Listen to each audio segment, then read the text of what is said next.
Un padre, su esposa y su hija disfrutan de un domingo perfecto sobrevolando Los Ángeles en su avioneta privada. La ciudad se extiende bajo ellos como un mapa de calles y edificios.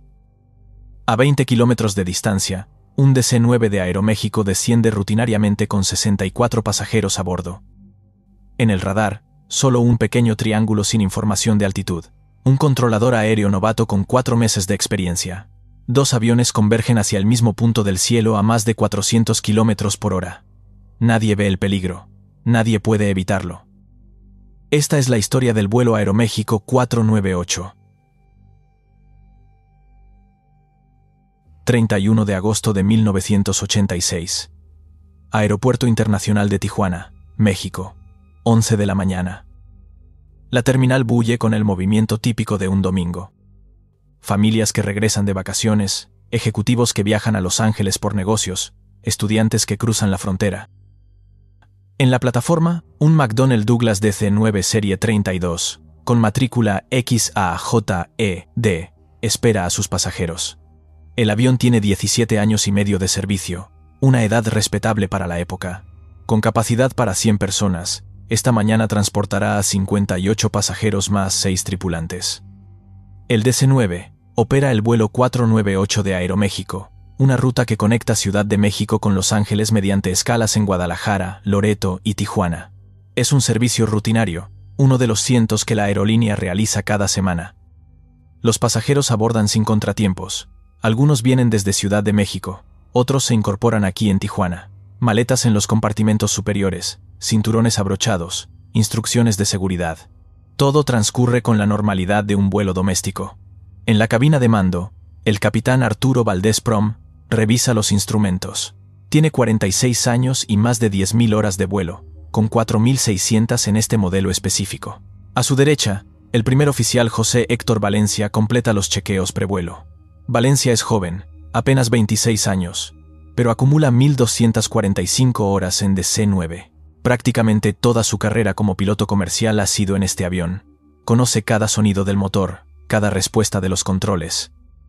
Completan la tripulación los auxiliares de vuelo Laura Elisa Lavilla Ballesteros, Alma Gabriela Sánchez, Rosalía Díaz Hernández y Patricia Trillo López. Mientras el vuelo Aeroméxico 498 se prepara para partir, a 200 kilómetros al norte, en Los Ángeles, otra historia comienza a desarrollarse. William Kramer tiene 53 años y posee algo que muchos consideran un lujo, su propio avión. Un Piper Cherokee PA28181, matriculado como N4891F, guardado en un hangar privado del aeropuerto de Torrance.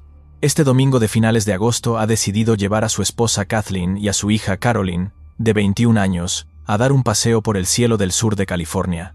El clima es perfecto, cielo despejado, visibilidad excelente, vientos en calma. El aeropuerto de Torrance se encuentra a 17 kilómetros al sureste de Los Ángeles. Es un aeródromo pequeño, dedicado exclusivamente a la aviación general. No hay vuelos comerciales, solo aviones privados, Cessnas, Pipers, algunos modelos más sofisticados. Los fines de semana, el lugar cobra vida con decenas de pilotos que aprovechan sus días libres para volar. Kramer llega temprano con su familia.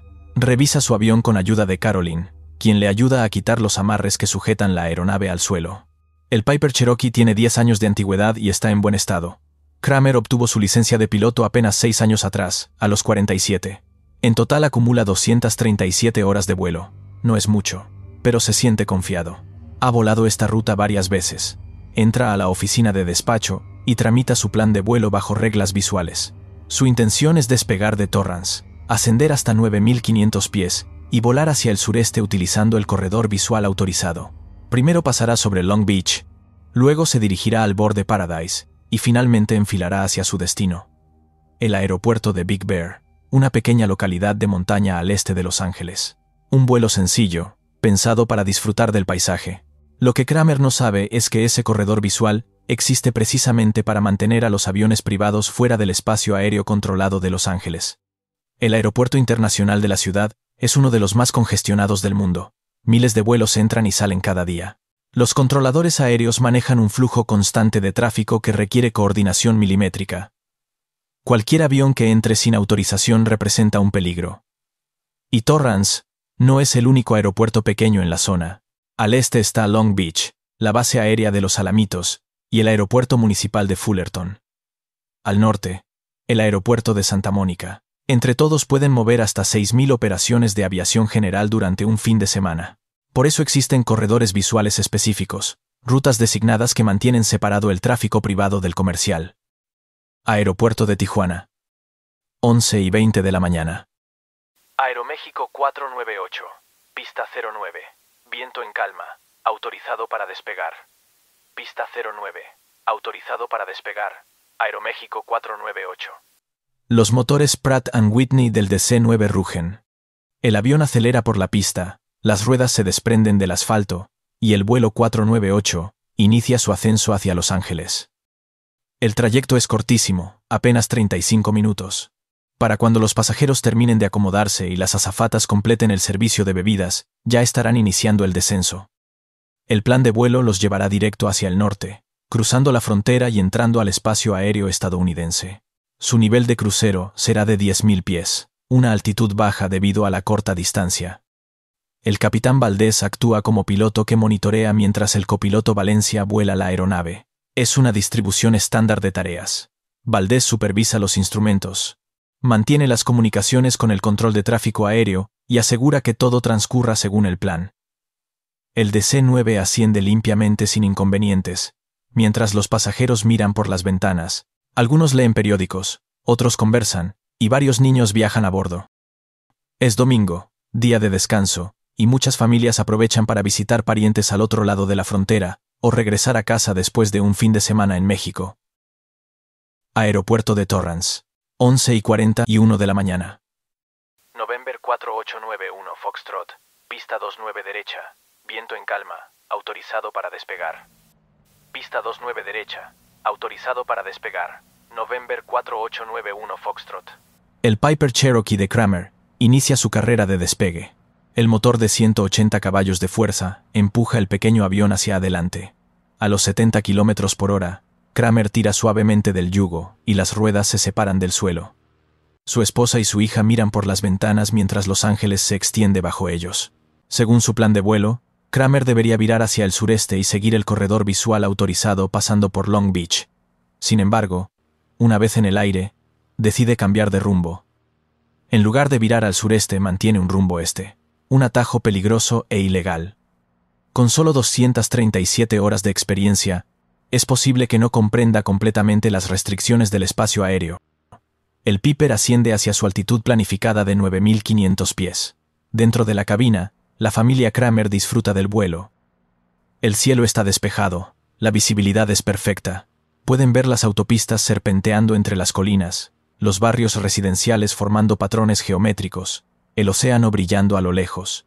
Lo que no pueden ver es que cada metro de altitud los acerca a una colisión. Centro de Control de Tráfico Aéreo de Los Ángeles. 11:45 de la mañana. Walter White tiene 35 años y lleva solo 4 meses trabajando en la posición de aproximación del control de Los Ángeles. Es un puesto de enorme responsabilidad. Los controladores de aproximación guían a los aviones durante su descenso final, coordinando la secuencia de aterrizajes en las 4 pistas del aeropuerto. En un domingo normal, pueden manejar docenas de aeronaves simultáneamente. La tecnología de 1986 no es lo que será en el futuro. Los radares no tienen la precisión que tendrán décadas después. Las señales a veces se pierden entre interferencias. Los transpondedores de algunos aviones pequeños no reportan altitud, solo posición. En la pantalla del radar, estos aparecen como simples triángulos sin datos asociados. El controlador debe inferir su trayectoria observando cómo se mueve el símbolo, pero sin información de altura o rumbo exacto. White observa su pantalla. Decenas de puntos luminosos representan el tráfico aéreo sobre el sur de California. Cada uno tiene un código de identificación, una altitud reportada, un rumbo, todos menos algunos. Esos triángulos anónimos son aviones de aviación general que vuelan bajo reglas visuales y no están en contacto con el control. Normalmente no representan un problema porque se supone que vuelan por corredores específicos, lejos de las rutas comerciales. Coast Approach. Aeroméxico 498. Nivelado a 10.000 pies. Aeroméxico 498. Coast Approach. Recibido. Proceda directo a Seal Beach. Descienda para 7.000 pies. Altímetro 2996. El DC-9 de Aeroméxico Aparece en la pantalla de White como uno más de los múltiples tráficos que gestiona. El avión está exactamente donde debería estar, siguiendo su plan de vuelo, descendiendo según las instrucciones. Todo es rutinario. Valencia reduce potencia y el DC-9 inicia un descenso suave hacia 7000 pies. Dentro de 8 minutos estarán en tierra. Aeropuerto Municipal de Fullerton. 11:40 de la mañana. Otro avión despega, un Grumman Tiger pilotado por un aviador que planea volar hacia Van Nuys, al norte de Los Ángeles.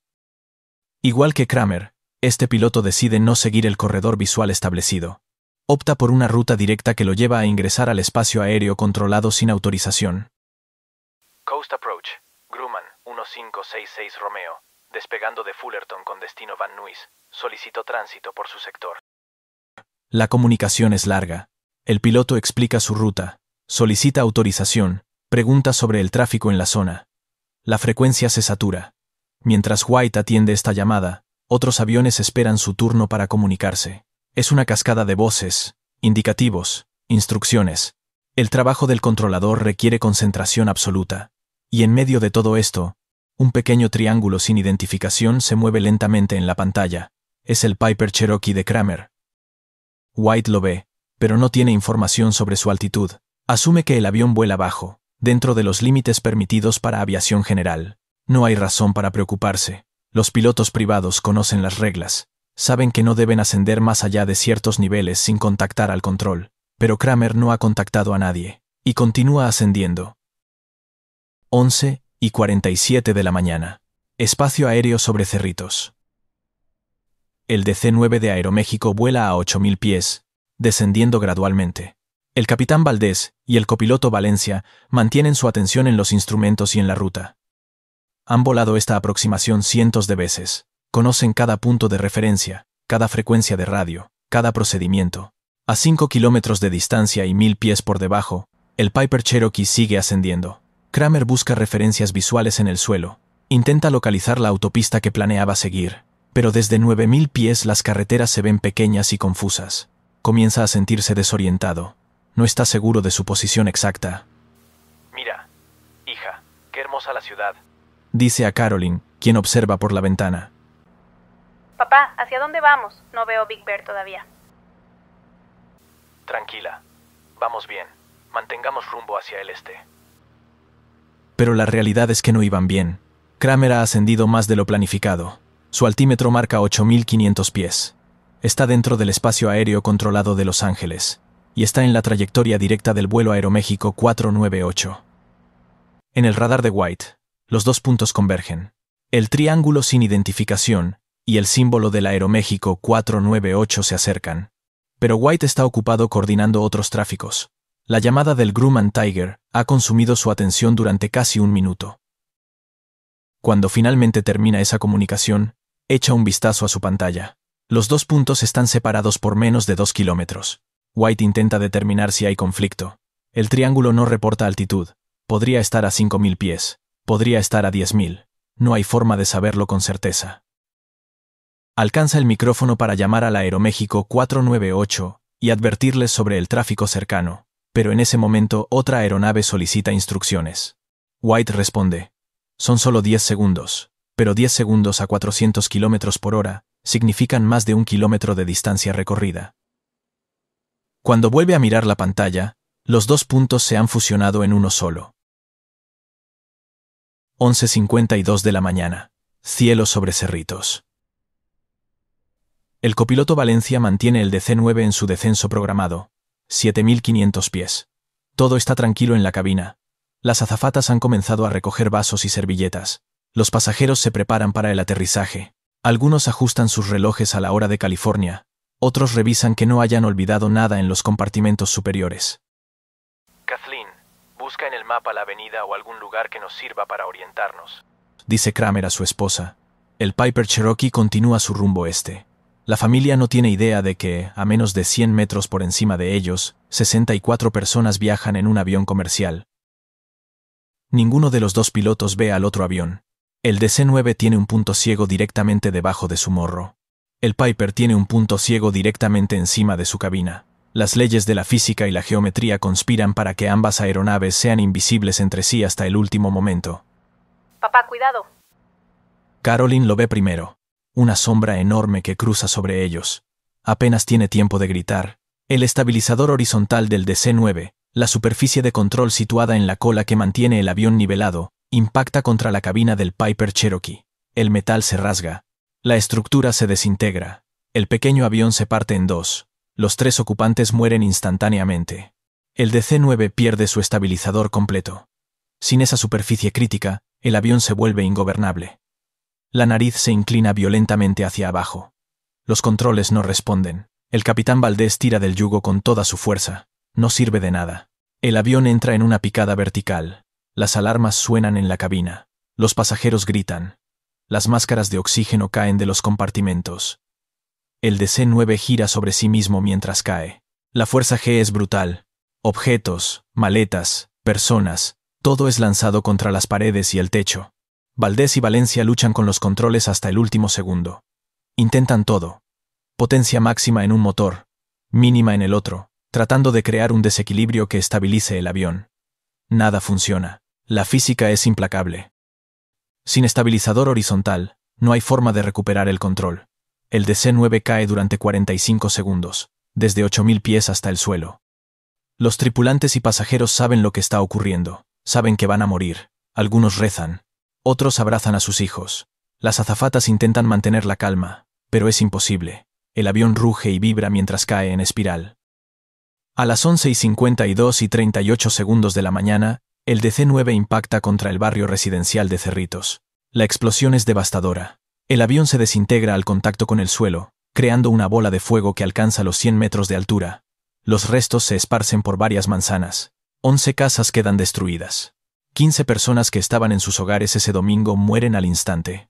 Los restos del Piper Cherokee caen en el patio de una escuela, a 3 kilómetros de distancia. Si valoras este tipo de investigación en profundidad sobre tragedias aéreas y quieres ver más historias, apóyanos suscribiéndote al canal. Los bomberos llegan en cuestión de minutos, pero no hay nada que hacer. No hay supervivientes. Las llamas consumen los restos del avión y de las casas. El humo negro se eleva varios cientos de metros, visible desde toda la ciudad. Las noticias interrumpen su programación. Helicópteros sobrevuelan la zona transmitiendo imágenes en vivo. El mundo entero observa horrorizado. La Junta Nacional de Seguridad en el Transporte, conocida por sus siglas en inglés, NTSB, envía un equipo de investigadores esa misma tarde. 83 personas han muerto, 64 en el DC-9, 3 en el Piper Cherokee, 15 en tierra. Es el peor accidente aéreo en la historia de California hasta ese momento. Los investigadores trabajan durante meses, recuperan ambas cajas negras del DC-9, analizan grabaciones de radar, entrevistan a controladores aéreos, reconstruyen los últimos minutos de ambos vuelos. La investigación es exhaustiva, pero las conclusiones son claras desde el principio. William Kramer violó múltiples regulaciones ese domingo. Primero, no siguió el corredor visual que había planificado.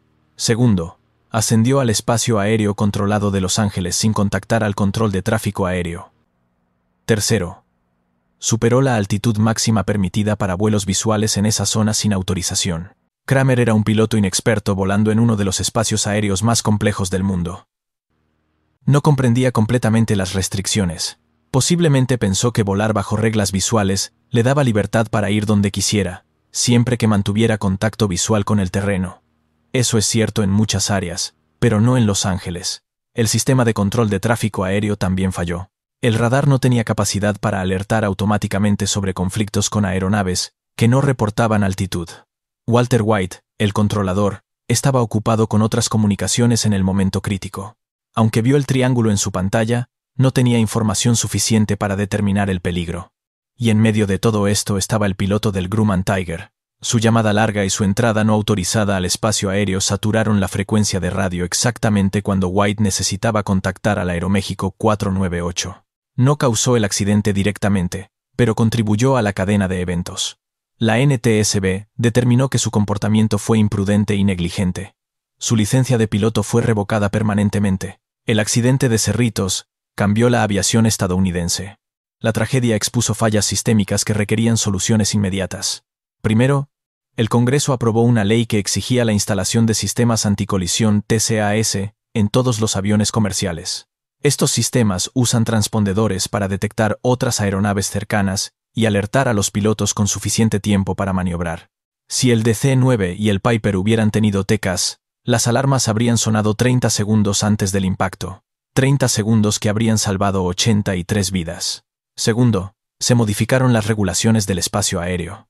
Se estableció que todos los aviones, incluyendo los de aviación general, debían llevar transpondedores que reportaran altitud cuando volaran en espacios aéreos controlados de alta densidad.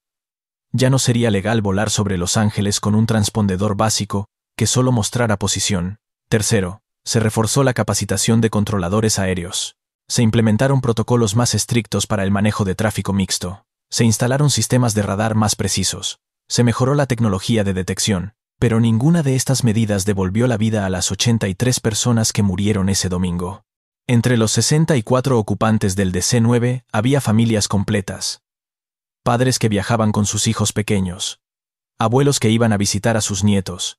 Estudiantes que regresaban a la universidad. Hombres de negocios que hacían ese trayecto cada semana. María Elena tenía 6 años. Viajaba con sus padres y su hermano menor. Iban a Disneyland. El viaje con el que habían soñado durante meses. Sus maletas contenían ropa nueva que su madre había comprado especialmente para el viaje. Nunca llegaron al parque de diversiones. Roberto era piloto comercial, pero ese día viajaba como pasajero. Había terminado su turno en Ciudad de México y regresaba a casa en Los Ángeles. Su esposa lo esperaba en el aeropuerto con su hija de 3 años. Nunca llegó. La familia Kramer también desapareció. William, Kathleen y Caroline salieron esa mañana a disfrutar de un paseo en avión. Era algo que hacían con frecuencia. William amaba volar. Le había costado años ahorrar para comprar su propio avión, y cada vez que despegaba sentía que tocaba el cielo. Esa mañana, el cielo se volvió su tumba. En tierra, 15 personas murieron en sus hogares. Una familia de 5 cenaba en su jardín. Una pareja de ancianos veía televisión en su sala. Un hombre trabajaba en su garaje reparando una bicicleta. Todos muertos en un instante, sin advertencia, sin posibilidad de escapar. El controlador aéreo regresó a su puesto un mes después del accidente. Intentó continuar con su trabajo, pero el trauma era insuperable.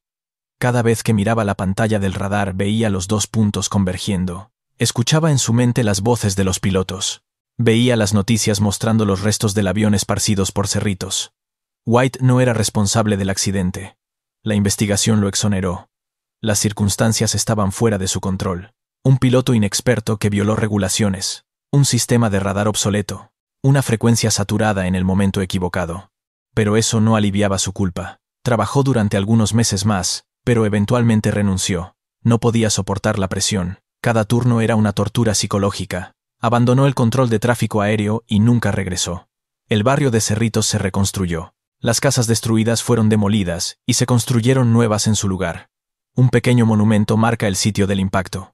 Pocas personas que pasan por allí saben lo que ocurrió en ese lugar hace casi 40 años. Los sistemas TCAS funcionan. Desde su implementación, no ha habido una sola colisión en vuelo entre aviones comerciales equipados con esta tecnología en espacio aéreo estadounidense. El sistema ha evitado docenas, quizás cientos de accidentes potenciales. Los pilotos escuchan las alertas "Traffic, Traffic" o "Climb, Climb" y reaccionan inmediatamente. Los transpondedores modernos reportan altitud con precisión métrica. Los controladores pueden ver exactamente dónde está cada avión, a qué altura vuela, en qué dirección se mueve. Las pantallas de radar son claras y precisas. Los sistemas automáticos alertan sobre posibles conflictos con segundos de anticipación. Pero todo esto llegó tarde para el vuelo Aeroméxico 498. Este accidente enseñó a la industria aeronáutica varias lecciones cruciales. Primera, que la aviación general y la aviación comercial no pueden compartir el mismo espacio sin tecnología de separación adecuada.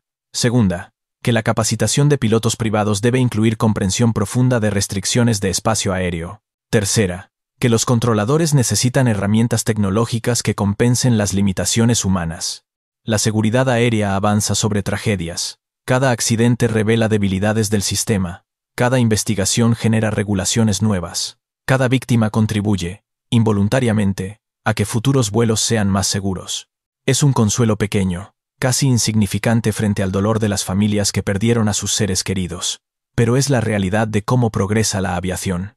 El cielo sobre Los Ángeles sigue siendo uno de los más congestionados del mundo. Miles de aviones cruzan cada día, pero ahora vuelan protegidos por sistemas que no existían en 1986. Controladores mejor entrenados. Radares más precisos. Alertas automáticas. Regulaciones más estrictas. 83 personas pagaron con sus vidas para que esos cambios ocurrieran. Si el valor de esta historia resuena contigo, y deseas que continuemos nuestra misión de iluminar los hechos detrás de las tragedias aéreas, para honrar a las víctimas y promover la seguridad, te invito a unirte a nuestra comunidad. Tu suscripción es el motor que mantiene vivo este proyecto, y nos permite seguir investigando. La historia del vuelo Aeroméxico 498 no terminó con el impacto. Continuó en las salas de investigación, en las reuniones del Congreso, en los talleres donde se diseñaron los sistemas TCAS, en cada manual de procedimientos que se reescribió después de aquel domingo. Las 83 personas que murieron ese día se convirtieron, sin haberlo elegido, en parte de la historia de la aviación moderna. Sus nombres están grabados en monumentos, pero su verdadero legado vive en cada alarma anticolisión que suena en una cabina, en cada transpondedor que reporta altitud, en cada controlador que puede ver con precisión dónde está cada avión en su pantalla. El cielo sigue siendo un lugar peligroso.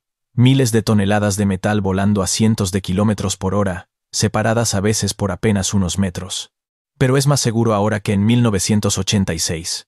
Y lo es porque William Kramer tomó una decisión equivocada un domingo de agosto, porque Walter White no pudo ver lo que su radar no le mostraba, porque 64 personas subieron a un avión confiando en que llegarían a salvo.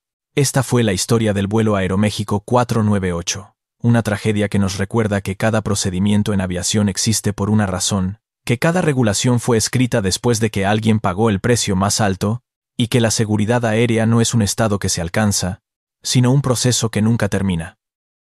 En plena noche, a gran altitud sobre el océano Atlántico, el humo empezó a llenar la cabina de un MD-11 de Swissair. Detrás de ellos, 227 vidas pendían de un hilo. Los pilotos repasaron a toda prisa las listas de verificación de emergencias, mientras las condiciones en la cabina cada vez empeoraban más. En el panel superior, el fuego había comenzado a afectar sistemas críticos del avión. Los instrumentos del primer oficial se apagaron, y tuvo que forzar la vista entre el humo para poder ver sus pequeños instrumentos de respaldo.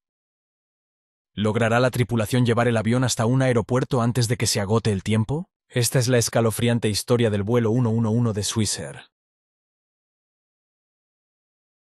La noche del 2 de septiembre de 1998, 215 pasajeros y 14 tripulantes embarcaron en el vuelo 111 de Swissair en el Aeropuerto Internacional John F. Kennedy de Nueva York. Su destino era Ginebra, en Suiza, un trayecto de unas 7 horas de duración. No tenían ni idea, mientras se acomodaban para cruzar el Atlántico, de que el número de su vuelo acabaría siendo sinónimo de uno de los sucesos más aterradores que pueden ocurrir a bordo de un avión. Pero en 1998, el vuelo 111 tenía connotaciones muy distintas. Se había hecho conocido como el vuelo de las Naciones Unidas, porque muchos de sus pasajeros eran funcionarios de la ONU, que viajaban entre las dos principales sedes de la organización, Nueva York y Ginebra. La mayoría de los pasajeros a bordo eran de Estados Unidos, Francia y Suiza, aunque en total había diferentes nacionalidades en el vuelo. Aquella noche, el avión transportaba también una sorpresa. Se trataba de un cuadro del famoso Pablo Picasso. En la cabina se encontraban dos experimentados pilotos. Al mando del vuelo estaba Urs Zimmermann, de 49 años. Acumulaba algo menos de 11.000 horas de vuelo en total, de las cuales 900 eran en el MD-11. Zimmermann había comenzado su carrera como piloto de combate en las Fuerzas Aéreas Suizas, antes de unirse a Swissair en 1971. También era piloto instructor, encargado de formar a nuevos pilotos de Swissair para volar el MD-11. Se le describía como una persona que generaba un ambiente amigable y profesional en la cabina, y que trabajaba con exactitud y precisión. Además, mostraba un gran interés por ampliar sus conocimientos sobre la aeronave que pilotaba, y era conocido por hacer preguntas a los técnicos del Departamento de Mantenimiento sobre el avión y sus sistemas. A su lado se encontraba Stefan Loeb, de 36 años. Tenía algo menos de 5.000 horas de vuelo en total, y algo más de 200 en el MD-11. También había iniciado su carrera como piloto en las Fuerzas Aéreas Suizas, donde voló durante varios años antes de incorporarse a Swissair en 1991. Al igual que el comandante, también era instructor en el MD-11, y antes de volar este modelo había pilotado el Airbus A320 y el MD-80. Sus compañeros lo describían como un colaborador en la cabina, con un carácter tranquilo y sereno, aunque capaz de mostrarse firme cuando era necesario. Los pasajeros no podían haber estado en mejores manos para este cruce del Atlántico. Poco después de las 8 de la tarde, el vuelo 111 se retiró de la puerta de embarque en el JFK, con algo más de 63.000 kilogramos de combustible en sus depósitos. El avión era un McDonnell Douglas MD-11 con 7 años de antigüedad, un trirreactor usado comúnmente para vuelos de largo recorrido. El MD-11 era un avión relativamente nuevo en 1998, ya que había sido lanzado solo 8 años antes. Contaba con una moderna cabina denominada Glass Cockpit, con pantallas digitales y un sofisticado sistema de navegación y piloto automático. Sus 3 motores lo convertían además en una alternativa eficiente en consumo de combustible frente a los aviones de 4 motores, como el Boeing 747. Swissair había equipado la sección de primera clase y clase business de este avión, con pantallas de entretenimiento a bordo. Aunque hoy en día son algo común, en 1998 eran una innovación, y Swissair fue una de las primeras aerolíneas en implementarlas. Permitían a los pasajeros ver películas, jugar e incluso acceder a Internet desde sus asientos. En 1998 esto era extremadamente innovador. Pero aquella noche, estas incorporaciones al avión acabarían poniendo en grave peligro la vida de todos los que iban a bordo. Poco después de las 8:15 de esa tarde, el primer oficial Lowe alineó el enorme avión con la pista asignada del John F. Kennedy y empujó las palancas de los motores hasta alcanzar la potencia de despegue. Durante el despegue, la aeronave se comportó con normalidad. Había tormentas eléctricas a lo largo de la ruta, por lo que los pilotos desviaron el rumbo hacia la izquierda y la derecha para evitarlas, mientras ascendían hasta su altitud de crucero, 33.000 pies, 10.000 metros. Poco antes de las 9 de la noche, el comandante se puso en contacto con el control de tráfico aéreo de Moncton, en Canadá, e informó al controlador de que se encontraban a 33.000 pies, 10.000 metros. En menos de 6 horas, estarían de nuevo en tierra, en Ginebra. Mientras tanto, en la cabina de pasajeros, los 215 ocupantes intentaban descansar. Pero pocos minutos después de alcanzar la altitud de crucero, el primer oficial notó un olor extraño en la cabina. Hizo un comentario sobre esto al comandante, que coincidió en que algo olía de forma inusual. Aquella fue la primera señal para los pilotos de que algo no iba bien.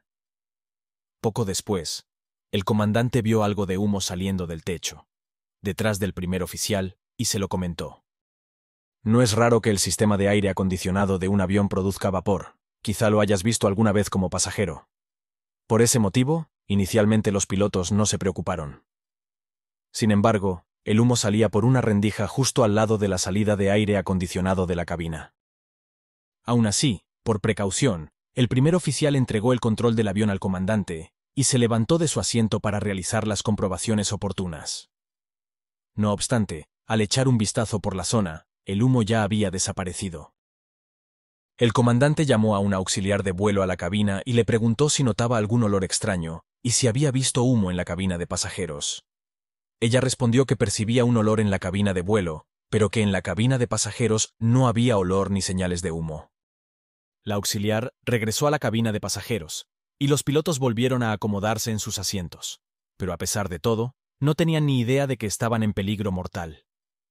Justo sobre sus cabezas, en el espacio entre el techo de la cabina y el fuselaje del avión, un incendio empezaba a propagarse.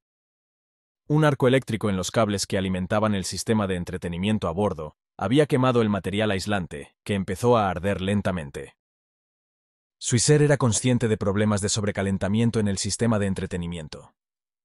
De hecho, algunas aerolíneas incluso habían optado por no instalarlo en sus aviones, debido al elevado consumo de energía que requería.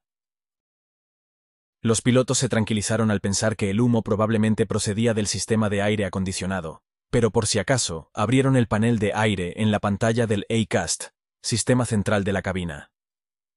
Esta les mostraba el estado de los sistemas de aire acondicionado y ventilación.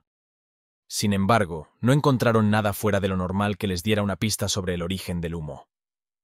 Esto supuso un alivio para ellos, ya que probablemente no era más que una anomalía del sistema de aire acondicionado, y ni siquiera lo suficiente importante como para dejar rastro en la computadora. En ese momento, todo volvió a la normalidad en la cabina. Poco después, el comandante encendió la señal de cinturones de seguridad, ya que pasaban por una zona con algo de turbulencia, y recibieron la información meteorológica del Atlántico. A partir de ese instante, la situación de la tripulación empeoraría minuto a minuto. Pocos segundos después de recibir la información meteorológica, el humo volvió a aparecer. Ese fue un punto de inflexión para los pilotos. No podían arriesgarse a seguir cruzando el océano con una fuente de humo no identificada en la cabina, por lo que inmediatamente comenzaron a debatir posibles aeropuertos de desvío. Hasta entonces, el humo había sido leve, de forma intermitente. Pero en ese momento, era más denso y persistente. El comandante decidió declarar un PAN-PAN, que es la señal internacional de urgencia por radio. Es un nivel por debajo de un Mayday. Twister 111 Heavy is declaring PAN. We have smoke in the cockpit. Request immediate return to that convenient place, I guess, Moscow. Swiss Air 111, Roger. Turn right to proceed. You say to Boston you want to go? I guess Boston. We need first the weather, so we start a right turn here, Swiss Air 111 Heavy. Swiss Air 111, Roger. And descent to flight level 310, is that okay? 310. Los pilotos iniciaron el descenso a 31.000 pies, 9.500 metros, tal como les indicó el controlador. Se pusieron las máscaras de oxígeno y empezaron a prepararse para el desvío a un aeropuerto alternativo. El aeropuerto Logan de Boston estaba a 300 millas náuticas de su posición actual, unos 550 kilómetros. Sin embargo, con un posible incendio a bordo, era posible que la tripulación no tuviera tiempo suficiente para llegar tan lejos. El controlador entonces les sugirió un aeropuerto más cercano. Swiss Air 111 Center. Swiss Air 111 Heavy, go ahead. Would you prefer to go into Halifax? Stand by. Halifax estaba a unas 60 millas náuticas del avión, unos 110 kilómetros, 5 veces más cerca que Boston. A pesar de esto, la tripulación no estaba familiarizada con ese aeropuerto. Si decidían aproximarse a Halifax, tendrían que apresurarse a conseguir las cartas aeronáuticas en la parte trasera de la cabina, familiarizarse con los procedimientos de aproximación y el diseño del aeropuerto, comenzar un descenso rápido hacia el aeropuerto y preparar el avión para el aterrizaje. Todo ello mientras revisaban las listas de verificación de emergencia por el humo no identificado. En otras palabras, la carga de trabajo necesaria para una aproximación a Halifax era enorme. Sin embargo, los pilotos sabían que si efectivamente había un incendio a bordo, podrían no tener otra opción. En un incendio, cada segundo cuenta. En base a esto, la tripulación tomó la decisión de intentar aterrizar en Halifax. El primer oficial introdujo una altitud de 29.000 pies en el piloto automático, 8.800 metros, y los pilotos comenzaron los preparativos para aterrizar en Halifax. En ese momento, la atmósfera en la cabina era tranquila. Una desviación rápida como esta sería exigente incluso sin la posible presencia de un incendio mortal. Conscientes de que la tripulación del vuelo 111 estaría extremadamente ocupada preparando el avión para un aterrizaje inmediato, los pilotos de un avión de British Airways que volaba cerca se ofrecieron a ayudar, proporcionándoles la información meteorológica de Halifax. Esto evitó que los pilotos tuvieran que buscar manualmente esa información, y les dio un tiempo muy valioso para completar sus listas de comprobación. El controlador les autorizó entonces a descender hasta los 10.000 pies, 3.050 metros. Como parte del procedimiento estándar en cualquier situación urgente, el controlador pidió a los pilotos que le indicasen la cantidad de combustible que les quedaba y el número de pasajeros que iban a bordo. Pero la tripulación estaba demasiado ocupada preparándose para la aproximación a Halifax. Tenían que priorizar, decidir qué era esencial hacer en ese momento y qué podía esperar. En ese momento, lo único que importaba era conseguir que el avión descendiera rápidamente para aterrizar en Halifax. Whistler 111, when you have time, could I have the number of souls on board and your fuel on board, please, for emergency services? El primer oficial inició un descenso pronunciado, perdiendo 4.000 pies de altitud por minuto, unos 1.200 metros por minuto. Cambió la velocidad seleccionada en el piloto automático de 295 a 310 nudos, de 540 a 575 kilómetros por hora, en un intento por llegar a Halifax más rápidamente. Pero, debido a la velocidad a la que estaba descendiendo el avión, comenzó a acelerar incluso por encima de esa velocidad. En ese momento, el comandante advirtió al primer oficial para que no superase más la velocidad ya que podrían tener problemas. Inmediatamente extendió los aerofrenos en las alas para evitar que el avión superase la velocidad máxima, pero aún así, había que encontrar el equilibrio. ¿Ir demasiado rápido y arriesgarse a forzar el avión? ¿O ir demasiado lento y correr el riesgo de que el fuego se propagase? El comandante informó al sobrecargo de que había humo en la cabina de mandos y le indicó que preparase la cabina de pasajeros para un aterrizaje en Halifax en los próximos 20 minutos. En la cabina de pasajeros no había señales de humo ni de fuego. Para los pasajeros, la desviación a Halifax no era más que una molestia menor. Eran completamente ajenos a la gravedad de la situación. Debido a que el comandante estaba totalmente ocupado con las listas de verificación de emergencia y las cartas de aproximación al aeropuerto, cedió los mandos y las comunicaciones por radio al primer oficial. El vuelo fue transferido a otro controlador y el primer oficial estableció contacto con él. Este les ofreció la pista 06. Esta pista ofrecía una aproximación prácticamente lineal para los pilotos.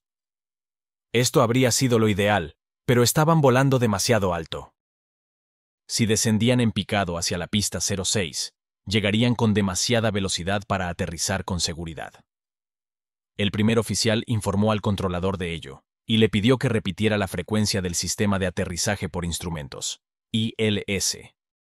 Utilizarían lo que se conoce como una aproximación por el lóbulo posterior, backbeam, para navegar con precisión hasta la pista, ya que estaba demasiado nublado y la visualización se dificultaba a través del parabrisas. Mientras tanto, el comandante solicitó a una asistente de vuelo que acudiese a la cabina para que le trajera las cartas de aproximación de Halifax.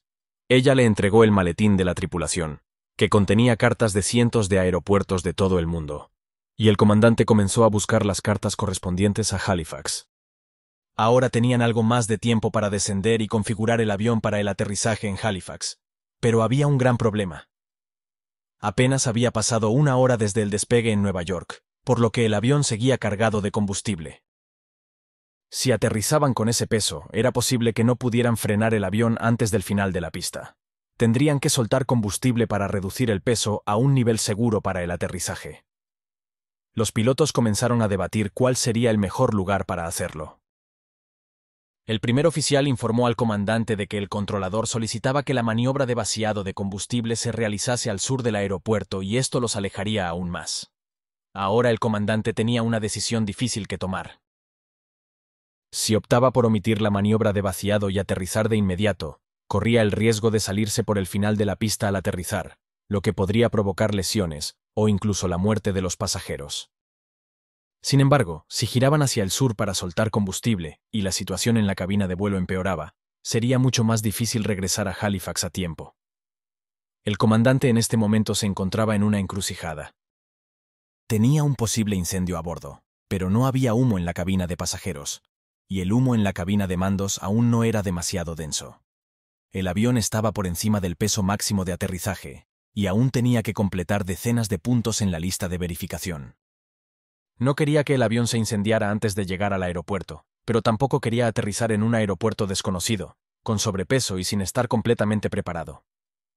La mejor opción era evacuar combustible. Esto les permitiría cumplir 2 objetivos: ganar tiempo para preparar el avión para el aterrizaje y reducir el peso de la aeronave. El primer oficial estuvo de acuerdo y se puso en contacto con el control del tráfico aéreo. Al comunicarse con el controlador, este interpretó que si podían permitirse alejarse del aeropuerto para soltar combustible, el vuelo no estaba en una emergencia. Pero la realidad era que ni él ni los pilotos sabían lo crítica que era la situación. En el compartimento superior sobre la cabina, el fuego había comenzado a propagarse e intensificarse, y el tiempo se estaba agotando, mientras los pilotos seguían revisando la lista de verificación de emergencias. Esta es una copia de la lista que el comandante estaba utilizando, la lista de emergencia por humo en el sistema de aire acondicionado. Cuando el comandante llegó al final de la lista, y el humo no había disminuido, inició la siguiente lista: la de humo o vapores de origen desconocido. Esta solicitaba desconectar el bus de cabina, que suministraba energía eléctrica al compartimento de pasajeros. El propósito de esto era detener o aislar cualquier posible fuente de ignición. El bus de cabina es parte del sistema eléctrico que alimenta equipos no esenciales. Apagarlo es una medida para limitar fuentes de calor o chispas. Cuando el comandante apagó el bus, la cabina de pasajeros quedó sumida casi en su oscuridad, excepto por un pequeño detalle. En la sección de clase ejecutiva, las pantallas del sistema de entretenimiento a bordo seguían encendidas. La persistencia del sistema de entretenimiento indica que no estaba correctamente aislado del suministro eléctrico crítico, un detalle que resultaría crucial más adelante. Cuando el sistema de entretenimiento había sido instalado en la aeronave unos meses antes, no fue conectado al bus de cabina que gestiona el suministro eléctrico de las partes no esenciales para el vuelo, sino a otro bus eléctrico distinto. Sin embargo, esto no estaba reflejado en la lista de comprobación, ya que ésta había sido elaborada antes de que se instalara dicho sistema. Esto significaba que cuando el comandante desconectó el bus de cabina, la red de entretenimiento a bordo seguía recibiendo energía eléctrica, un sistema que los pilotos de Swissair sabían que había presentado problemas de sobrecalentamiento desde su instalación. Además, desconectar el bus de cabina tuvo otra consecuencia fatal. Desactivó los ventiladores de recirculación, que hasta ese momento habían estado extrayendo el aire hacia la parte trasera, hacia el espacio situado sobre la cabina de pasajeros. Ahora que los ventiladores estaban apagados, el humo tenía vía libre para desplazarse hacia la cabina de mandos. Cuando el avión alcanzó los 10.000 pies, 3.050 metros, el primer oficial empezó a reducir la velocidad seleccionada en el piloto automático. En la mayor parte del espacio aéreo mundial, los aviones tienen restringido volar a más de 250 nudos, 460 km/h, por debajo de los 10.000 pies, o 3.050 metros. Sin embargo, dada la urgencia de la situación, el primer oficial preguntó al comandante si podía mantener una velocidad algo superior.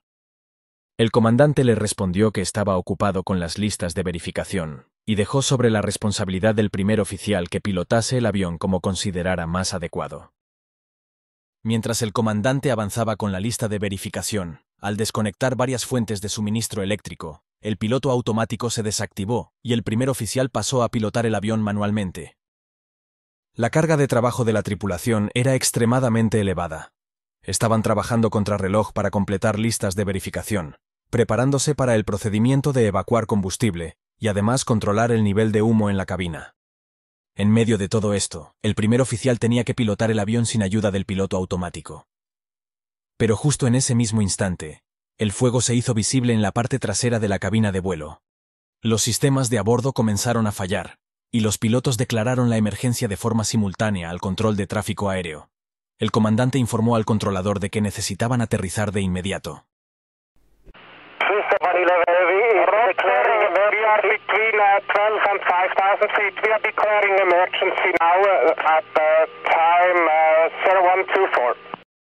Pero, en un increíble golpe de mala suerte, el controlador no escuchó esa parte del mensaje. En lugar de dirigir a los pilotos de vuelta al aeropuerto, el controlador les dijo que enseguida estaría con ellos.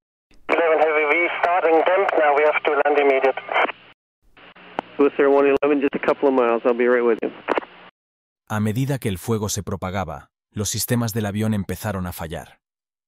De repente, las pantallas del primer oficial se apagaron, lo que le llevó a pilotar el avión únicamente con los pequeños instrumentos de reserva situados en el centro del panel de instrumentos. El humo comenzó a llenar la cabina, y para los pilotos cada vez se hacía más difícil poder ver los instrumentos. La tensión en cabina era palpable. El controlador en ese momento autorizó a los pilotos a evacuar combustible, pero esto ya no era una de sus prioridades. Debían llevar el avión hasta Halifax urgentemente. Irónicamente, el controlador insistió a los pilotos para que procedieran a evacuar combustible, pero la tripulación estaba completamente centrada en el aterrizaje del avión.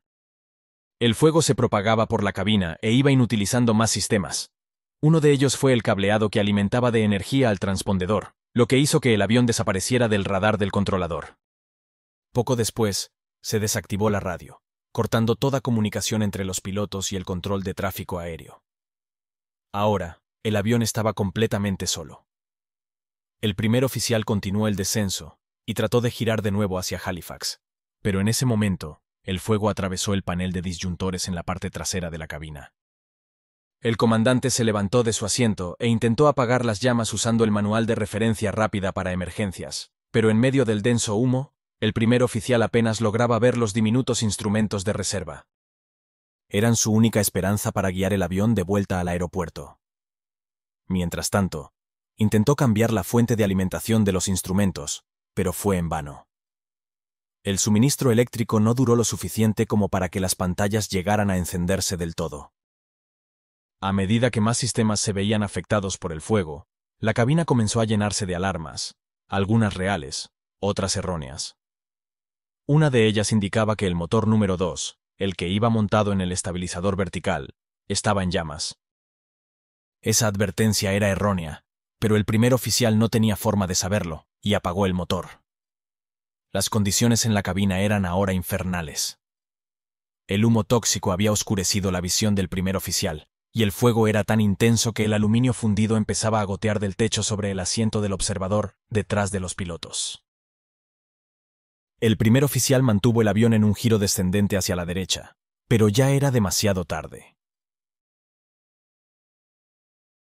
A las 10:30 de esa noche, el vuelo 111 se estrelló contra el Océano Atlántico, a una velocidad de más de 550 km por hora. Las 229 personas a bordo murieron en el acto. Inmediatamente se inició la investigación, llevada a cabo por la Junta de Seguridad en el Transporte de Canadá. Durante el transcurso de un año, una operación de rastreo exhaustiva logró recuperar el 98% del avión desde el fondo del océano. Tras examinar minuciosamente kilómetros de cableado eléctrico, finalmente encontraron lo que estaban buscando. Los cables que alimentaban la red de entretenimiento a bordo había sufrido un cortocircuito. Este arco eléctrico había encendido una fina lámina de lo que se conoce como mylar, que recubría el material de aislamiento térmico usado en el avión. Una vez que se inició ese fuego, ya no hubo forma de detenerlo. Eso jamás debería haber ocurrido. ¿Pero por qué la tripulación no priorizó el aterrizaje ante el primer indicio de fuego? El informe final de este accidente señaló que las listas de comprobación de emergencia que usaba Swissair no priorizaban el aterrizaje en caso de un posible incendio. Priorizaban determinar la naturaleza y el origen del humo. En la lista de comprobación que el comandante Zimmerman usó aquella noche, la página para humo de origen desconocido, vemos que el primer punto de esa lista no es dirigirse de inmediato al aeropuerto más cercano, sino el último. Aproximadamente se tardaba en completar de 20 a 30 minutos, y justo el tiempo desde que comenzó el incendio hasta que el avión impactó contra el océano fueron 21 minutos. La lista de comprobación casi garantizaba que si había un incendio, el avión ardería por completo antes de llegar al aeropuerto. Los investigadores descubrieron que incluso si la tripulación hubiera comenzado un descenso de emergencia hacia Halifax en el primer momento en que olieron el humo, tampoco les habría dado tiempo a aterrizar. El accidente del vuelo 111 de Swissair tuvo una influencia enorme en la forma en que hoy se tratan los incendios a bordo de aeronaves. Cuando hay sospecha de incendio a bordo, los pilotos deben aterrizar de inmediato. Las listas de comprobación para fuego y humo ahora tienen como prioridad la extinción del fuego por parte de la tripulación de cabina y los pilotos, utilizando los extintores portátiles que se llevan a bordo. Incluso se entrena a las tripulaciones para romper paneles interiores de la cabina para combatir fuegos inaccesibles. Además, hoy en día todos los materiales de aislamiento utilizados en aviones comerciales deben superar pruebas estrictas contra fuego y cortocircuitos. También se instalaron detectores de humo en varias partes del avión para proporcionar a las tripulaciones una advertencia más temprana en caso de incendio. Hoy, gracias a las lecciones aprendidas del incendio del Swissair 111, la aviación ha adoptado un principio claro y vital. Ante cualquier indicio de fuego a bordo, no se investiga, se aterriza. Porque en un incendio en vuelo, cada segundo puede marcar la diferencia entre una evacuación segura y una tragedia.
El martes 4 de noviembre de 2025, a las 5:15 de la tarde, hora local, Louisville, Kentucky, fue testigo del accidente más mortal en la historia de UPS Airlines.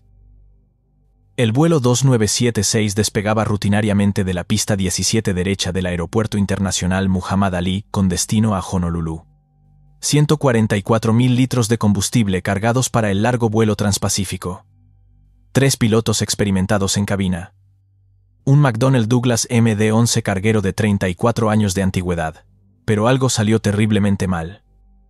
Las imágenes captadas por cámaras de seguridad del aeropuerto y por testigos muestran una escena apocalíptica. Durante la carrera de despegue, una enorme pluma de fuego emergió del ala izquierda. El avión continuó acelerando por la pista, ya en llamas. Logró despegar brevemente, alcanzando apenas 175 pies de altitud, unos 53 metros. Pero segundos después de sobrepasar la valla que marca el final de la pista, el aparato impactó contra estructuras y terreno fuera del aeropuerto. La bola de fuego resultante fue visible desde kilómetros de distancia. El campo de escombros se extendió a lo largo de casi 800 metros. Al menos 13 personas murieron, incluyendo a los 3 experimentados pilotos a bordo. 15 resultaron heridas, algunas de gravedad. Días después, la búsqueda continuaba para las 9 personas que seguían desaparecidas en la zona del impacto. Louisville parecía apocalíptico, columnas de humo negro elevándose sobre la ciudad, escombros cayendo en cada vecindario, gente atrapada en sus casas, familias destrozadas esperando noticias que nunca llegarían. La Junta Nacional de Seguridad del Transporte envió un equipo de 28 investigadores a Louisville. En su primera rueda de prensa, el miembro del consejo Todd Inman reveló un detalle devastador.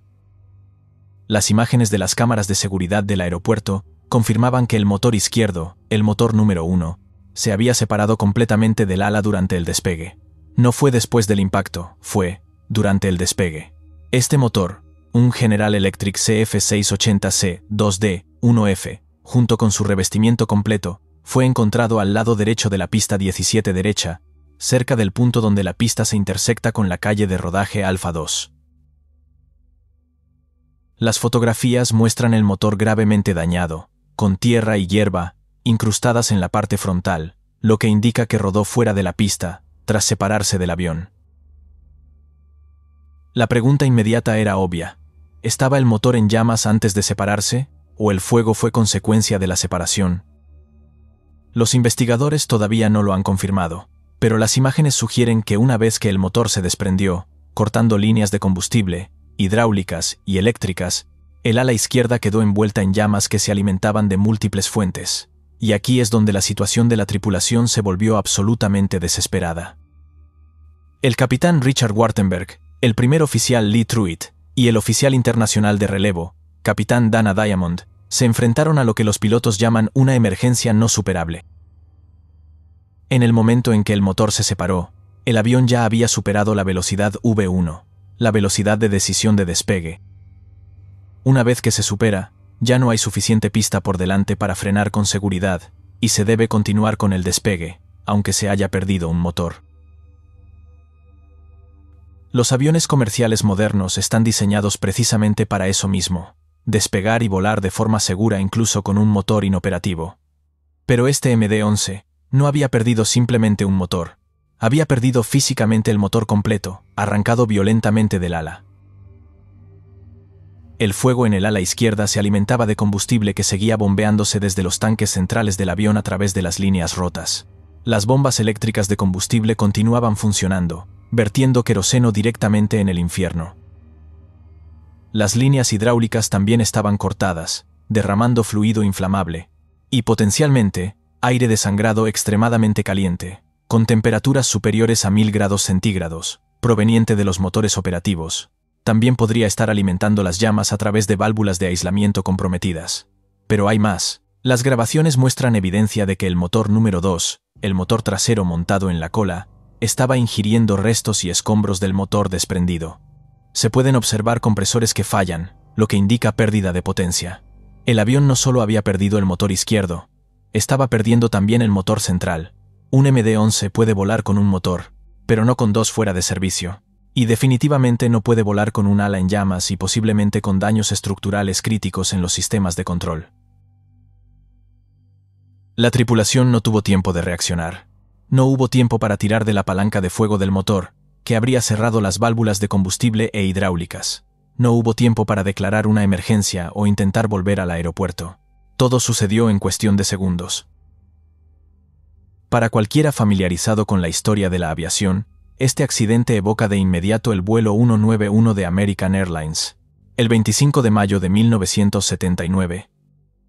Un McDonnell Douglas DC-10, el predecesor directo del MD-11, despegaba del Aeropuerto Internacional O'Hare de Chicago, cuando su motor izquierdo y el soporte que lo sostenía se separaron completamente del ala.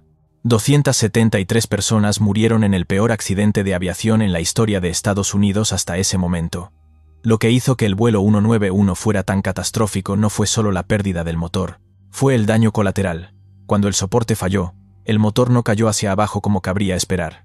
Con toda esa potencia siendo producida, cuando el soporte cedió en su punto de anclaje trasero, el motor se elevó por encima del ala, pasó por encima y cayó sobre la pista.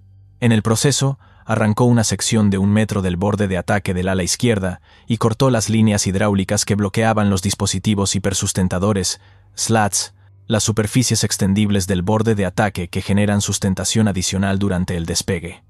Sin esos slats bloqueados en posición, las fuerzas aerodinámicas los retrajeron en el ala izquierda. El resultado fue sustentación asimétrica crítica. El DC-10 rodó abruptamente hacia la izquierda hasta quedar parcialmente invertido, alcanzando un ángulo de alabeo de 112 grados, antes de estrellarse. La investigación reveló que el fallo del soporte fue causado por procedimientos de mantenimiento inadecuados en American Airlines. Algunos operadores estaban retirando los motores del DC-10 con el soporte y el motor como una sola pieza para ahorrar tiempo y dinero. McDonnell Douglas había advertido contra esta práctica. Retirar el motor y el soporte juntos ejercía un estrés tremendo sobre los puntos de anclaje, provocando microfisuras por fatiga que eventualmente causaron el fallo catastrófico.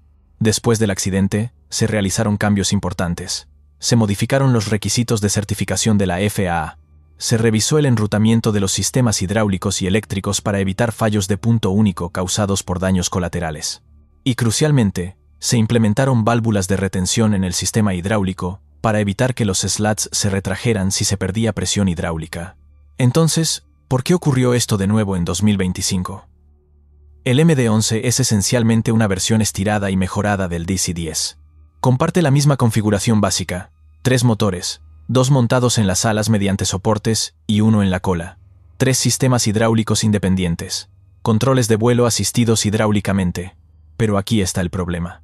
Aunque los 3 sistemas hidráulicos son técnicamente independientes, las líneas de los 3 sistemas pasan físicamente cerca de los soportes del motor. Esto los expone a daños en caso de separación del motor o de un fallo no contenido. Si recordamos también que el diseño del soporte del DC-10 y del MD-11 ha sido motivo de preocupación durante décadas. Existen directivas de aeronavegabilidad, órdenes obligatorias emitidas por las autoridades de aviación, que abordan específicamente problemas con la estructura del soporte en estas aeronaves. Aunque Todd Inman, de la Junta, dijo en su rueda de prensa que aún no habían identificado ninguna directiva de aeronavegabilidad específica que requiriera atención inmediata, la realidad es que hay un historial documentado de problemas con los soportes en esta familia de aviones. El soporte es la estructura que monta el motor al ala. Hay un punto de anclaje delantero, un punto de anclaje trasero, un soporte delantero del motor y un soporte trasero del motor. Si algo falla en cualquiera de estos puntos, el motor puede separarse del ala, y durante ese proceso, puede arrancar todo el revestimiento del motor, como vimos en las fotografías al lado de la pista en Louisville. La pregunta clave que los investigadores deben responder es, ¿fue este un fallo de motor no contenido que destruyó el soporte? ¿O fue un fallo estructural del soporte que causó la separación del motor y luego el fuego? Los datos de seguimiento de aeronaves muestran que el avión siniestrado, con matrícula November 259 UP, estuvo en tierra en San Antonio desde el 3 de septiembre hasta mediados de octubre de 2025. Esos son aproximadamente 6 semanas. Los investigadores están revisando meticulosamente cada pieza de mantenimiento realizada durante ese periodo. Inicialmente circularon rumores de que el vuelo había sido retrasado 2 horas para realizar mantenimiento en el motor número 1 justo antes del despegue. Sin embargo, Todd Inman aclaró en la rueda de prensa que UPS les había indicado que no hubo ningún retraso y que no se realizó trabajo de mantenimiento inmediatamente antes del despegue. La Junta verificará esta información de forma independiente, pero de momento no hay evidencia de mantenimiento de última hora. El avión tenía 58.584 horas de vuelo y 10.597 ciclos. Un ciclo es un despegue y aterrizaje. Para un avión de 34 años de antigüedad, eso es un uso considerable. Había volado solo 28 ciclos desde su última visita de mantenimiento hasta el accidente fatal. El MD-11 fue fabricado en 1991 y entregado originalmente a Thai Airways como avión de pasajeros. UPS lo adquirió en 2006 y lo convirtió en carguero.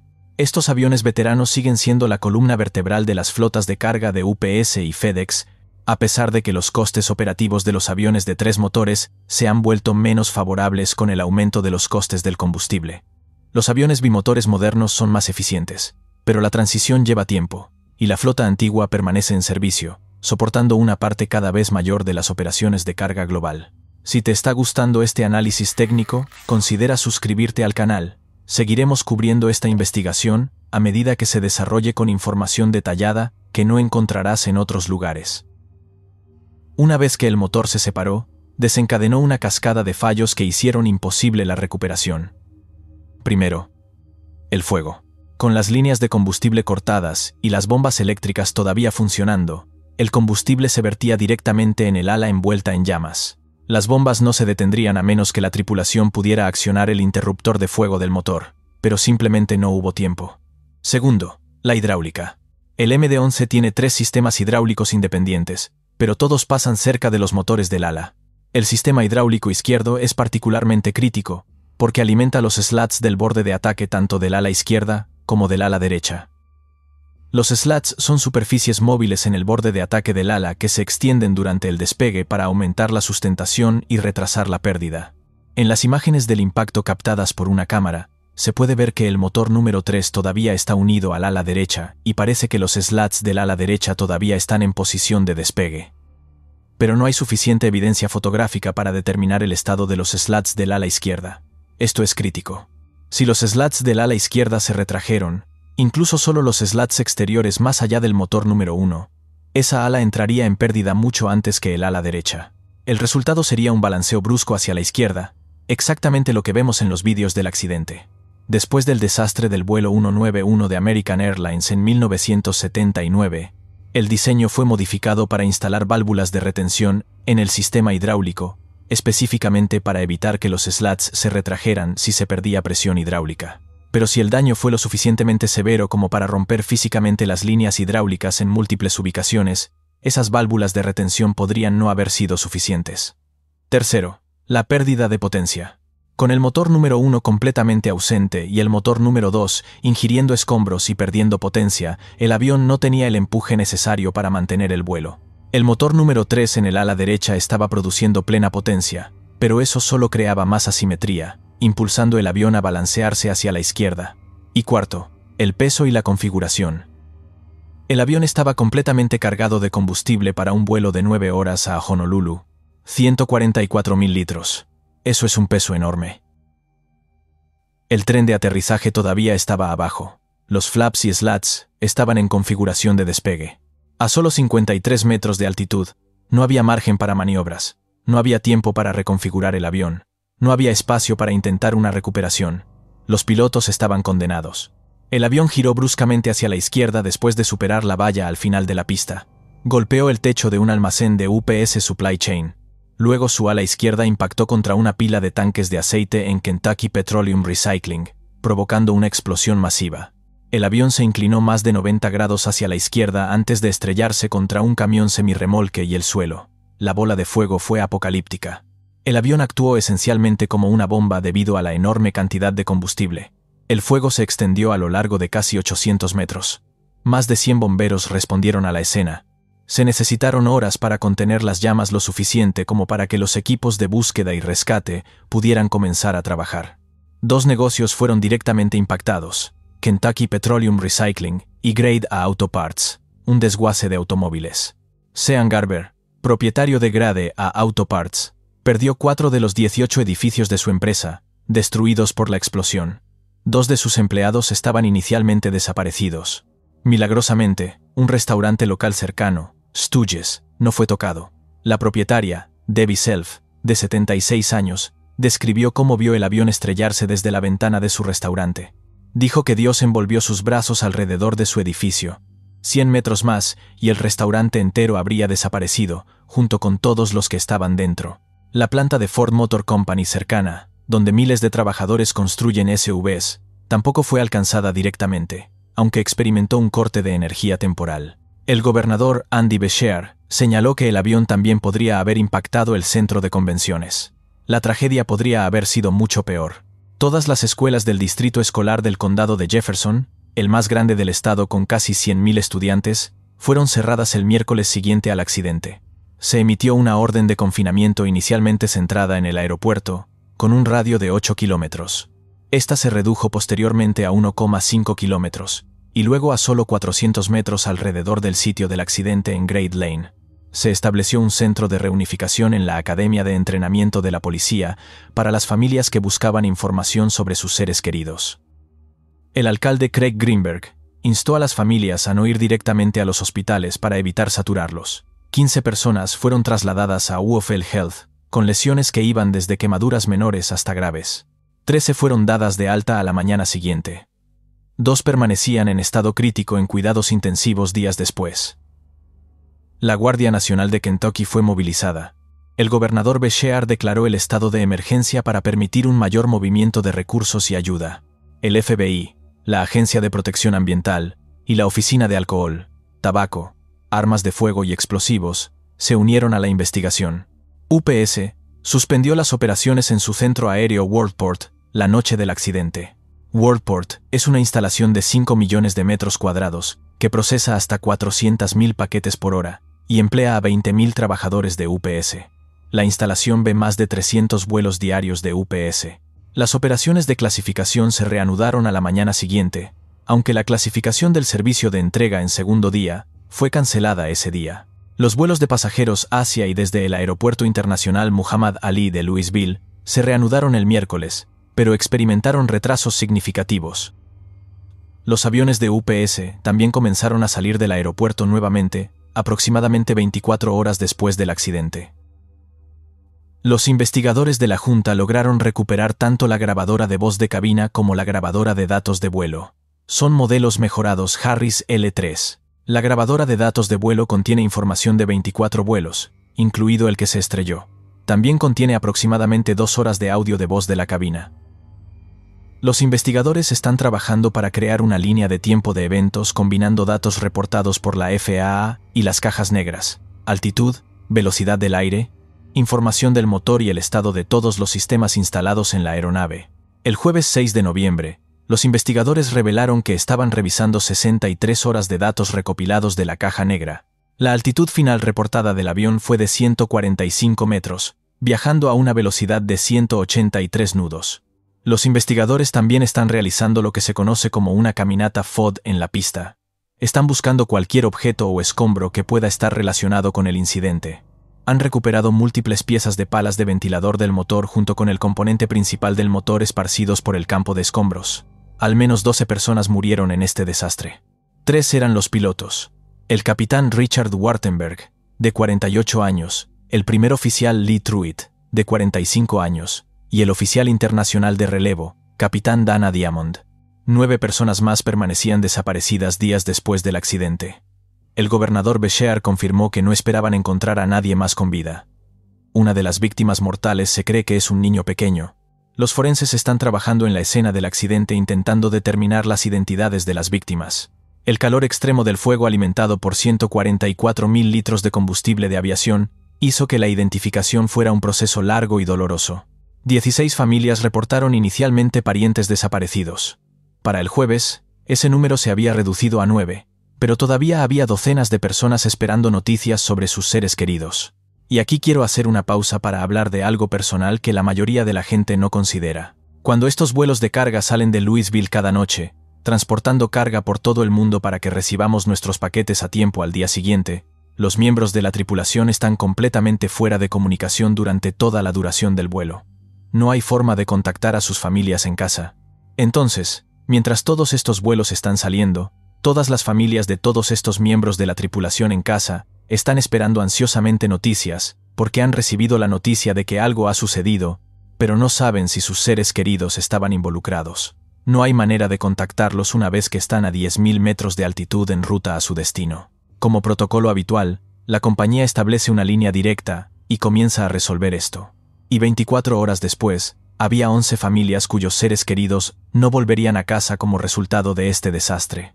El puente Big Four que cruza el río Ohio entre Louisville y Jeffersonville, Indiana, fue iluminado de amarillo, uno de los colores principales utilizados por UPS, en solidaridad con las víctimas.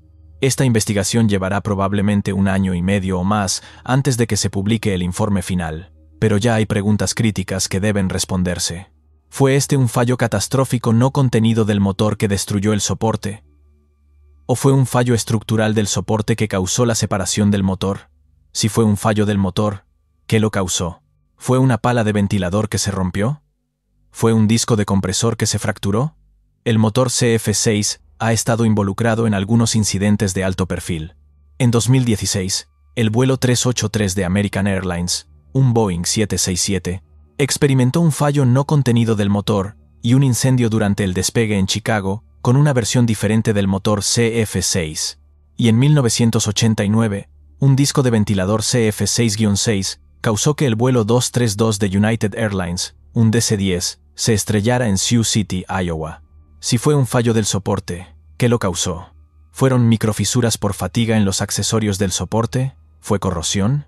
¿Fueron procedimientos de mantenimiento inadecuados durante el trabajo realizado en San Antonio? La Junta examinará cada pieza de mantenimiento que se realizó en ese avión. ¿Se retrajeron los slats del ala izquierda? Esto es crucial para entender por qué el avión se balanceó tan violentamente hacia la izquierda. Si los slats se retrajeron, el ala izquierda habría entrado en pérdida antes que la derecha, causando el balanceo incontrolable que vemos en los vídeos. ¿Hasta qué punto se ha extendido el daño a otros aviones de la flota? UPS opera decenas de MD-11 con más de 30 años de antigüedad. FedEx también. ¿Qué microfisuras o corrosión pueden existir en los soportes del motor de aeronaves similares?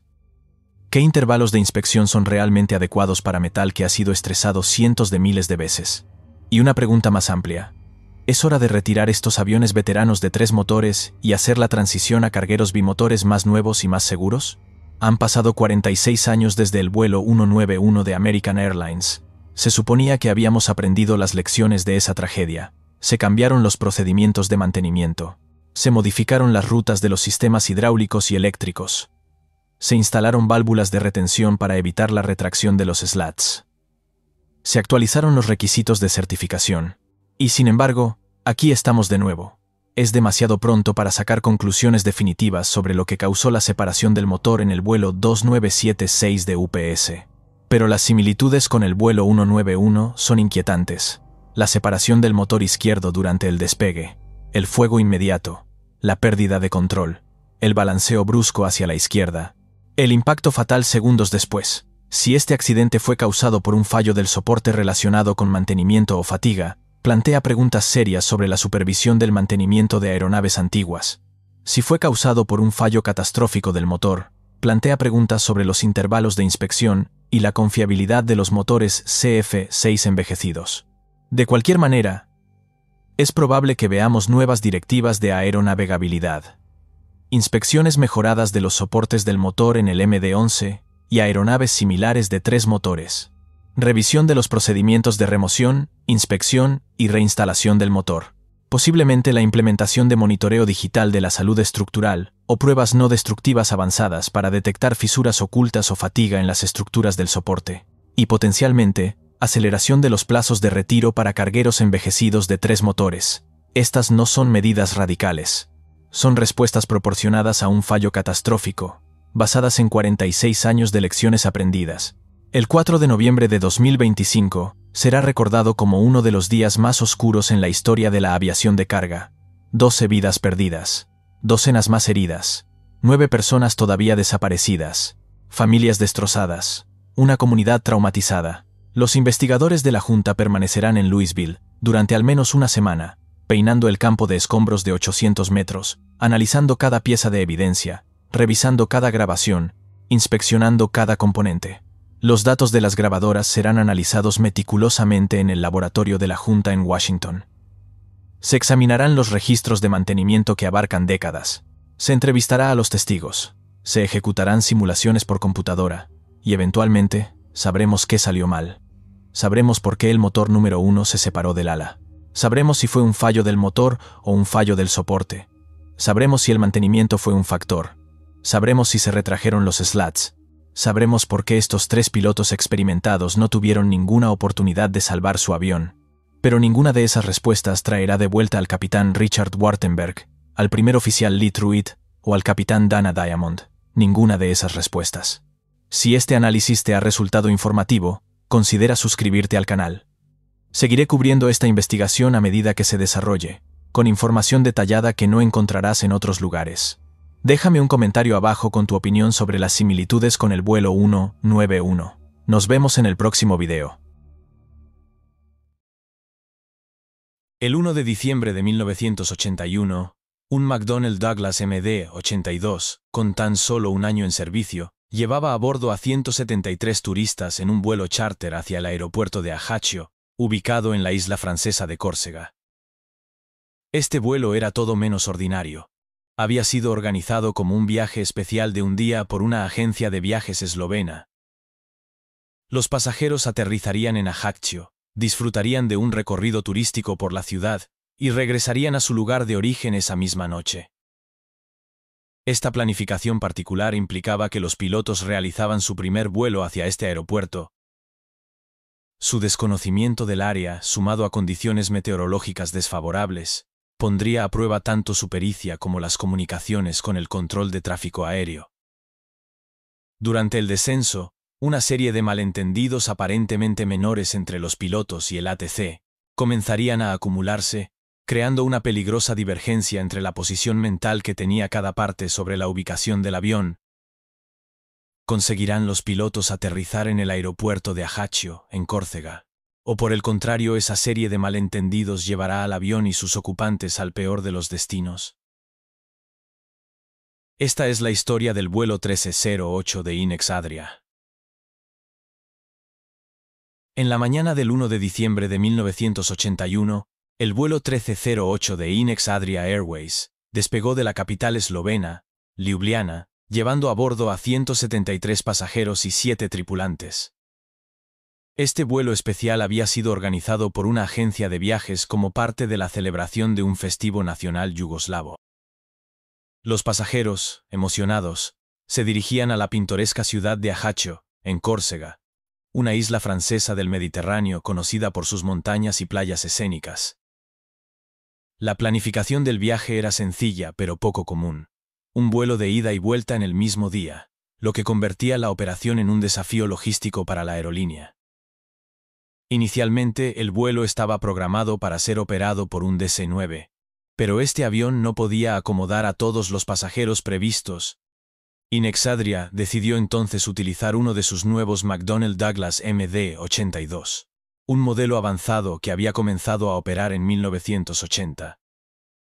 Este avión representaba un salto tecnológico con respecto al DC-9, ofreciendo motores más potentes, una cabina de mando con sistemas de navegación más sofisticados y mayor capacidad de pasajeros, además de una eficiencia de combustible mejorada. El cambio de avión permitió acomodar a los 173 pasajeros de la agencia de viajes, y aún sobró espacio adicional para más personas. La aerolínea llenó estos asientos con empleados, sus familias y miembros de la agencia de viajes.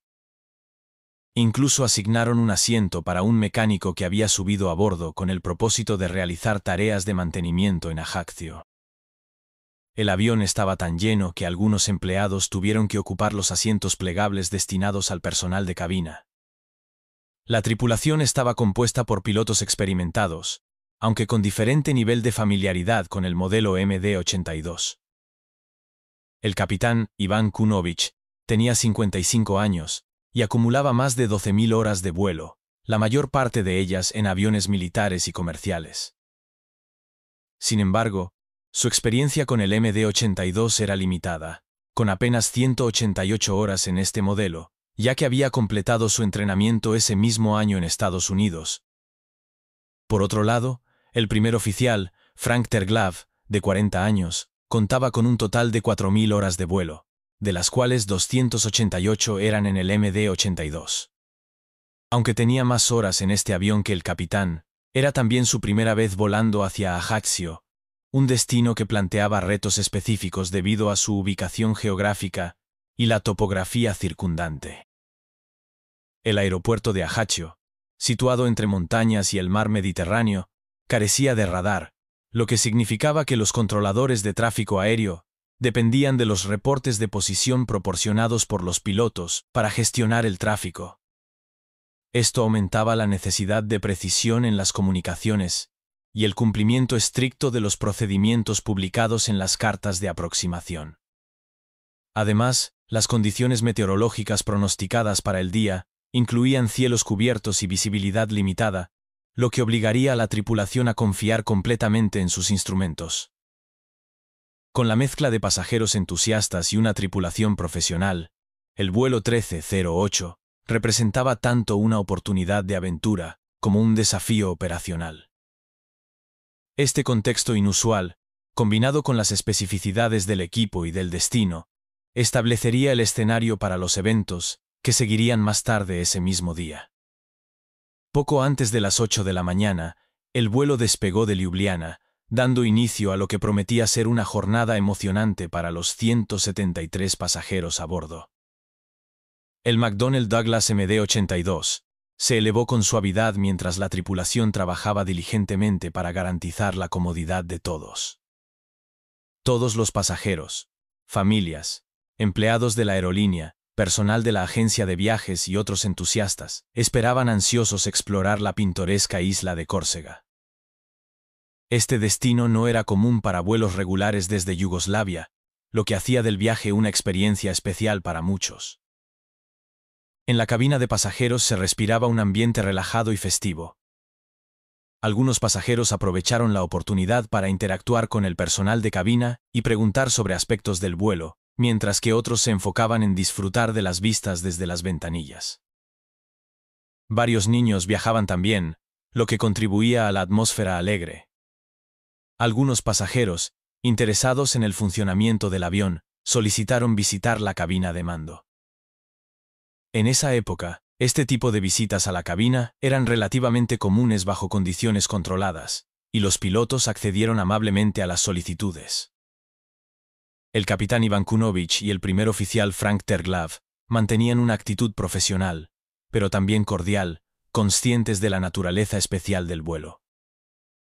Durante la fase inicial del trayecto, el avión alcanzó su altitud de crucero de 33.000 pies, 10.000 metros, sobre el mar Adriático, ofreciendo a los pasajeros una vista impresionante del paisaje italiano mientras el avión se dirigía hacia el Mediterráneo. En un momento clave del vuelo, el mecánico que ocupaba su asiento en la cabina de los pilotos cedió su lugar al hijo del primer oficial, un niño que había sido invitado a bordo como parte de este viaje especial. Aunque este cambio parecía inocuo, más tarde se consideró que había alterado la dinámica normal en la cabina, introduciendo un elemento de distracción que podría haber influido en la concentración de los pilotos. El niño interactuó con los pilotos, haciendo preguntas sobre el vuelo y observando cómo se pilotaba el avión. Aunque estos momentos eran comunes y amigables, desviaron brevemente la atención de los procedimientos habituales.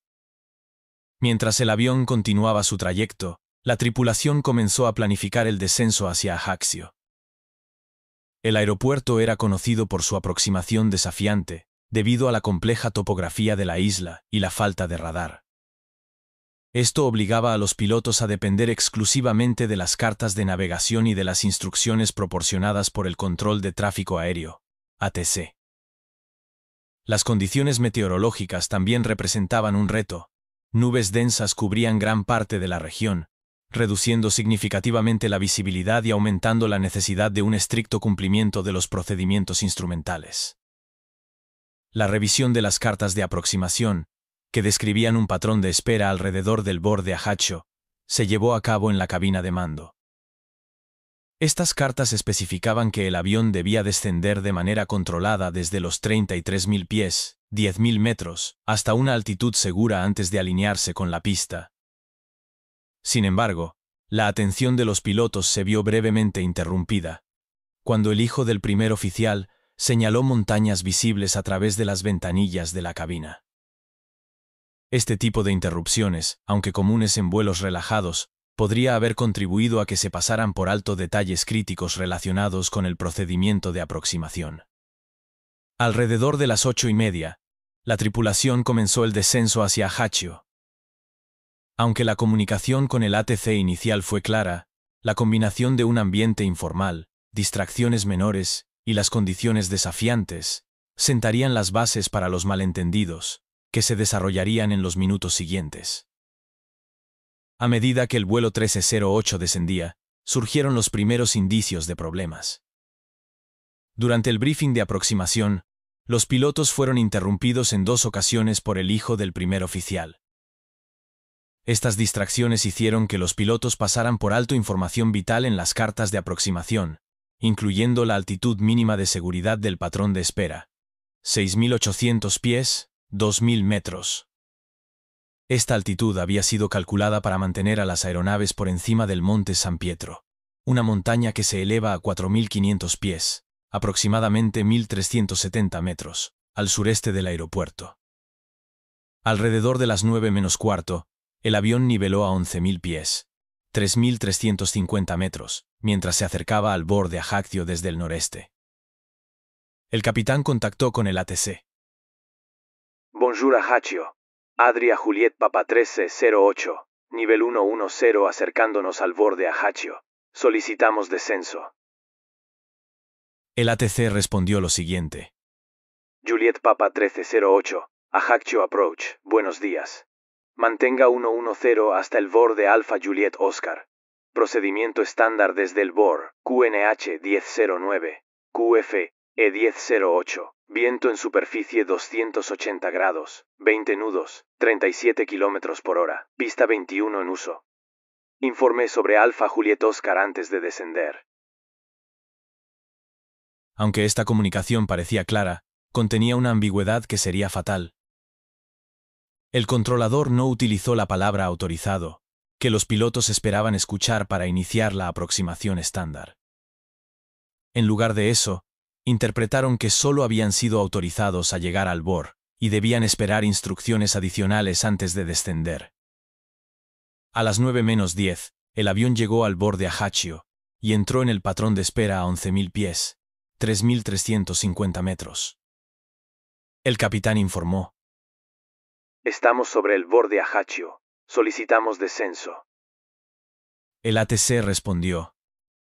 1308. Autorizado a descender a 3.000 pies, 914 metros, QNH 1009, en el radial 247 desde Alpha Juliet Oscar. Informe al salir de Alpha Juliet Oscar. Los pilotos interpretaron que podían descender a 3.000 pies, 914 metros, dentro del patrón de espera, pero esta altitud los pondría en peligro debido a la topografía de la zona. El controlador, por su parte, creyó que los pilotos habían abandonado el patrón y estaban iniciando la aproximación final hacia la pista. La falta de un entendimiento común entre ambas partes selló el destino del vuelo 1308. La confusión entre el controlador y los pilotos continuó mientras el vuelo 1308 seguía descendiendo. La tripulación creyó estar siguiendo las instrucciones correctamente, pero habían malinterpretado un elemento crucial de las cartas de aproximación. El patrón de espera representado en las cartas estaba diseñado para aeronaves que volaran a 150 nudos, unos 278 km/h, mientras que el MD-82 estaba navegando a una velocidad de 210 nudos, 389 km/h. Esta mayor velocidad ampliaba significativamente el radio del patrón de espera, llevando al avión directamente hacia la zona montañosa. El controlador, al asumir que el avión había salido del patrón de espera y estaba iniciando su aproximación final, no tomó medidas adicionales para verificar la posición exacta del vuelo 1308. Sin radar disponible en Ajaccio, dependía exclusivamente de los reportes de los pilotos. Por su parte, los pilotos confiaban en que el controlador no los habría autorizado a descender a una altitud insegura. A medida que el avión descendía por debajo de los 6.800 pies, 2.000 metros, el monte San Pietro se acercaba directamente a su trayectoria.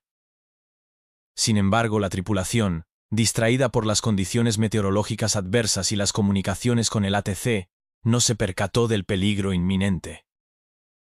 Unos minutos después, la alarma de proximidad al terreno, GPWS, sonó en la cabina, alertando a los pilotos de que el impacto era inminente.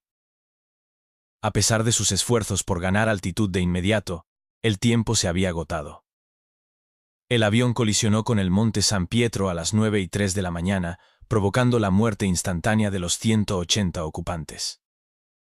Tras el accidente, equipos de rescate fueron enviados al lugar, aunque inicialmente buscaron en el mar, siguiendo la ruta esperada hacia el aeropuerto. No fue hasta 5 horas después que los restos del avión fueron localizados en el monte San Pietro, a 2.070 metros de altitud. El impacto había sido devastador, dejando al avión completamente destrozado y sin posibilidades de encontrar sobrevivientes. Investigadores de la BA, Oficina de Investigación y Análisis para la Seguridad de la Aviación Civil, llegaron al lugar poco después.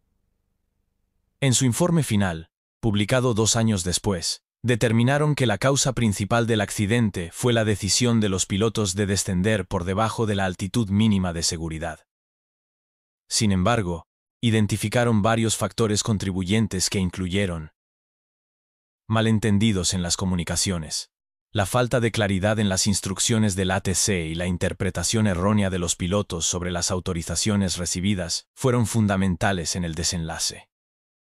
Diseño de las cartas de aproximación.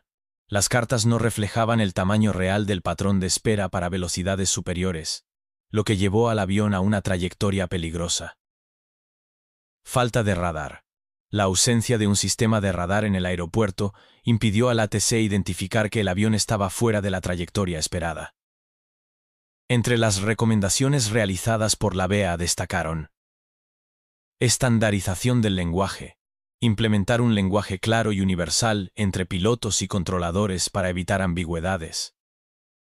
Mejora en las cartas de navegación. Incluir representaciones precisas de los patrones de espera ajustados a diferentes velocidades. Instalación de radar. Equipar al aeropuerto de Ajaccio con un sistema de radar para mejorar el seguimiento de las aeronaves. Estas medidas se implementaron posteriormente y han contribuido a mejorar la seguridad aérea en todo el mundo. El accidente del vuelo 1308 sigue siendo un caso emblemático que subraya la importancia de la comunicación clara y la atención a los detalles en la aviación. El accidente del vuelo 1308 de Inex Adria no solo sacudió a la industria de la aviación, sino que también planteó serias preguntas sobre las prácticas de comunicación entre pilotos y controladores aéreos, así como sobre el diseño de las cartas de aproximación utilizadas en vuelos comerciales. Este caso se convirtió en un recordatorio aleccionador de cómo una simple confusión puede desatar una tragedia bajo determinadas circunstancias.